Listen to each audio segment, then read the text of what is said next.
It is interesting to me that until recently, atheists have generally agreed that if there is no God, there is no real morality. And they've been happy to agree with that. And the reason they've been happy to agree with that is because if there is no God and there is no morality, then no one can hold them responsible to any transcendent moral code.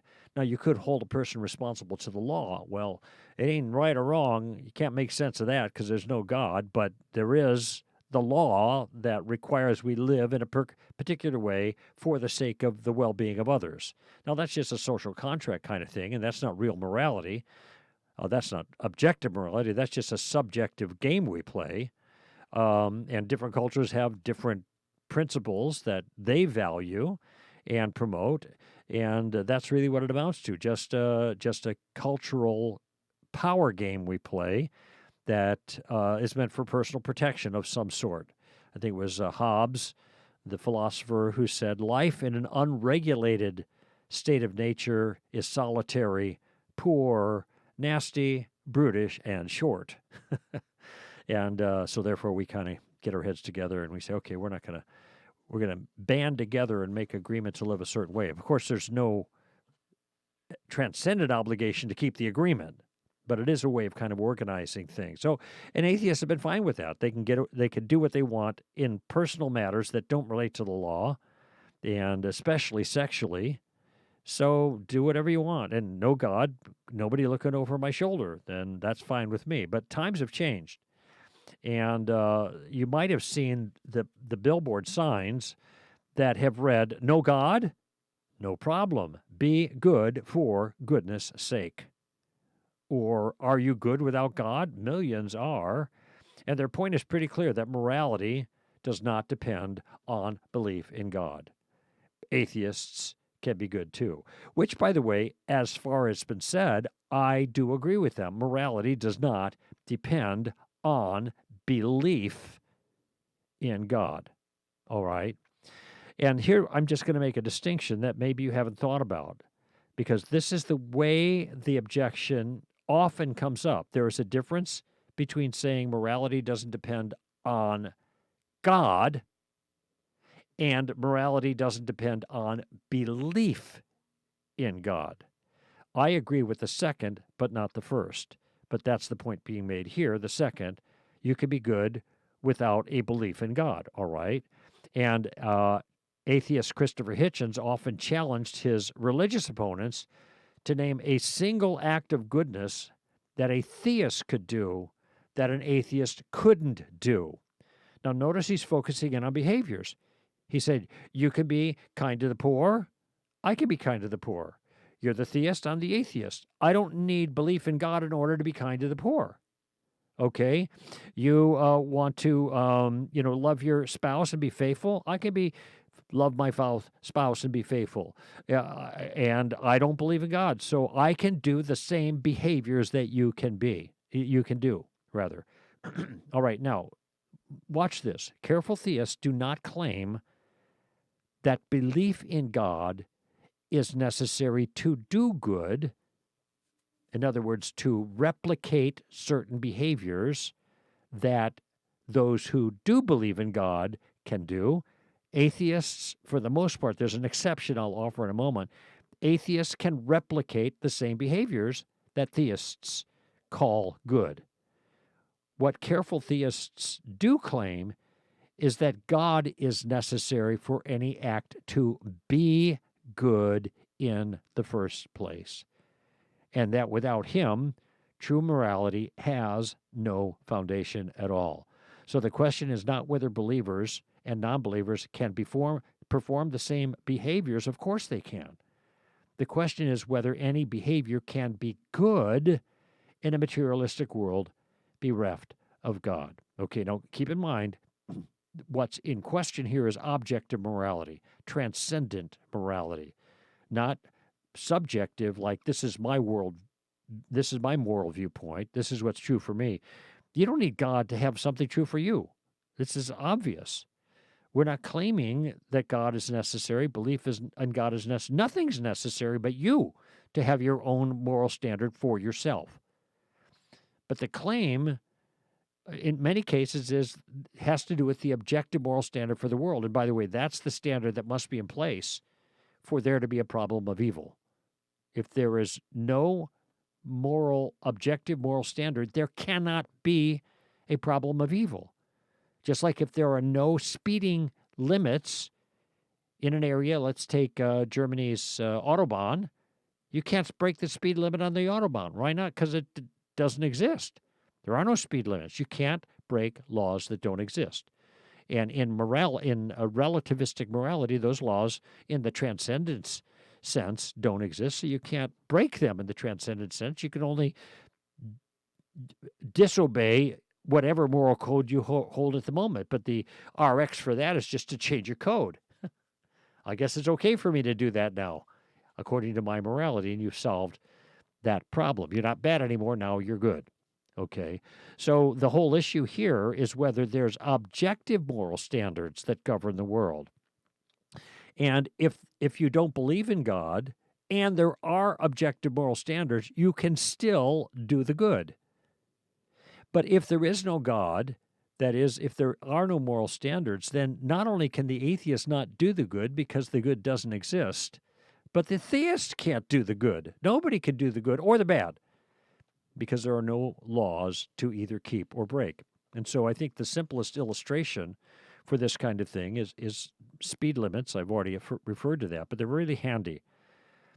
And in front of my house, they have a speed limit. I think it's 25 miles an hour, maybe 35. It's actually a little bit more frequently used thoroughfare in our community. And even though it's a side street and a residential area, people buzz by pretty quickly.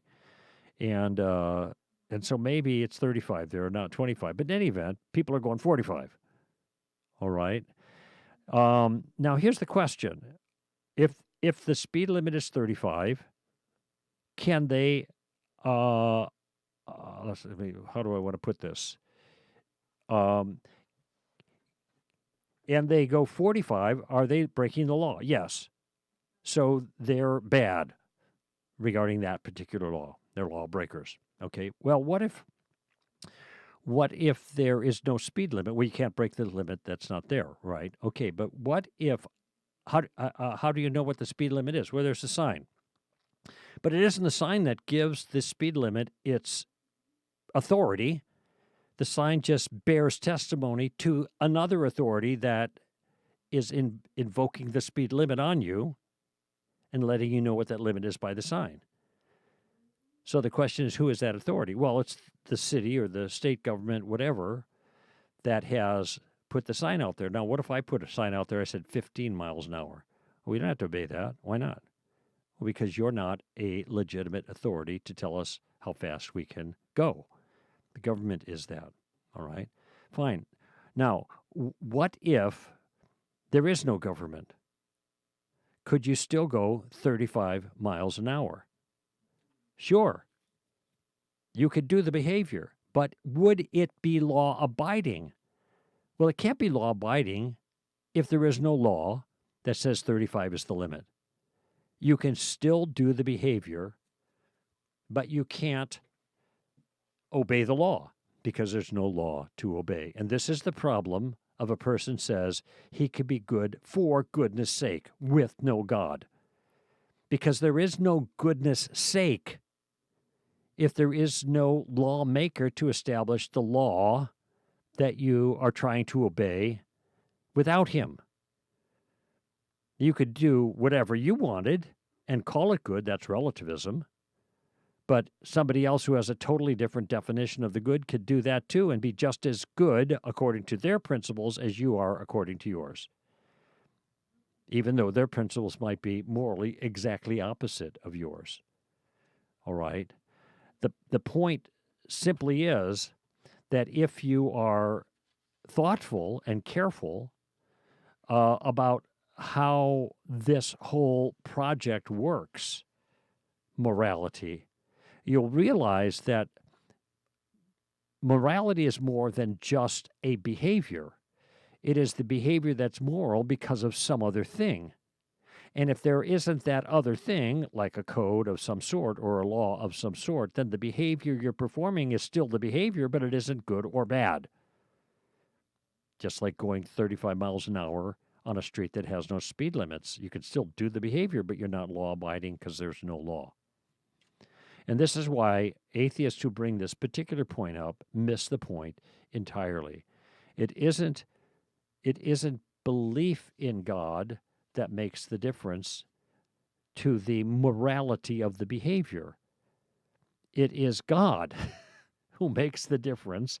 And if there is no God, theists and atheists can still do the same behaviors, but they're not going to be good for either of them because there's no standard by which to measure the good. And the illustration I use is writers and readers. I want you to think about that relationship. So if I handed a copy of Mark Twain's Tom Sawyer to you, could you read it? Of course you could. But what if you said to me, though, oh, well, Mark Twain never existed. In fact, what if you said you didn't believe any writer existed? If you didn't believe in writers, could you still read Mark Twain if I handed a copy to you? Sure. You could still do the behavior. But if you were right that there were no writers, there'd be nothing to read in the first place. The fact that you have a book to read is evidence that there was a writer who wrote it. And the fact that you have a moral law to keep is evidence that so that you could be good, if you do it, is evidence that there was someone who made the moral law. I like this illustration about writers and readers. I think it's right to the point. Because readers who deny authors sound silly. No, nobody would do that. But I just want you to see the relationship and the parallel here. Sure, they wouldn't need to believe in authors to be good readers. They could challenge you to show them one article you could read as a believer in writers that they couldn't read as unbelievers in writers, and you'd be hard-pressed, right? Yet their retort would not rescue them from their foolishness. Why? Because articles are, by nature, the kinds of things that require authors. And by parallel, morals are by nature, objective morals now, are by nature the kind of thing that requires a moral author. Laws require lawmakers, and it's the lawmaker that creates the incumbency of the responsibility and also can follow through with punishment for disobedience. Just in closing here, Hitchens is wrong on another point, by the way, and I hinted at this. As an atheist, he actually can't do all the good things a theist can do. Now, I heard someone quip, yeah, he can't tithe. Ha, ha, ha, everybody laughed. Well, he can tithe. He could tithe to his church. He could do that. He'd be unlikely that he would, but he still could do the behavior, and giving to a church is considered good by Christians. So he could do it. But there is one thing he could never do. He could never do the greatest good according to theists, especially to Christians. He can never love God with his whole heart, mind, soul, and strength. He could love his neighbor as himself. He could do that. He can never love God. That's the first commandment. According to Jesus, that's the greatest good. He cannot worship the one from whom all goodness flows. Now, Hitchens, of course, would likely sniff at that point, but we mustn't miss the deeper implications, regardless of who is right on the God question. And I'm not settling that here. I'm just looking at the natural implications of the different options. Regardless of who is right on the God question, the entire moral project is altered significantly when you add God to the equation. Simply put, the atheist and the theist do not share the same morality.